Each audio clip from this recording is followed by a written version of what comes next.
দেশি বিদেশি ডাক্তারদের পরামর্শে খালেদা জিয়ার হার্টে সফলভাবে পেসমেকার বসানো হয়েছে বলে জানিয়েছে বিএনপি চেয়ারপারসনের ব্যক্তিগত চিকিৎসক AZM জাহিদ হোসেন। তবে 24 ঘন্টা পার না হওয়া পর্যন্ত তার স্বাস্থ্যের অবস্থা সম্পর্কে বলা সম্ভব নয় বলে জানান তিনি। রবিবার রাতে রাজধানীর এভার কেয়ার হাসপাতালের সামনে জরুরি সংবাদ সম্মেলনে এসব জানান খালেদা জিয়ার মেডিকেল বোর্ডের সদস্য ডাক্তার AZM জাহিদ হোসেন।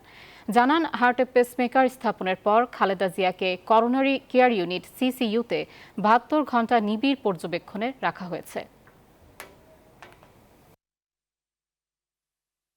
আজকে প্রথম টেম্পোরারি পেসমেকার, পরবর্তীতে পার্মানেন্ট পেসমেকার লাগিয়ে আজকে এই মুহূর্তে উনি ক্রিটিক্যাল কেয়ার ইউনিটে চিকিৎসকদের সার্বিক তত্ত্বাবধানে নিবিড় পর্যবেক্ষণে রয়েছে। আগামী 24 ঘন্টা না গেলে কোনো অবস্থাতেই তার শারীরিক অবস্থা সম্পর্কে এই মুহূর্তেই কোনো ধরনের কমেন্ট করা খুবই বিব্রতকর হয়ে যেতে পারে।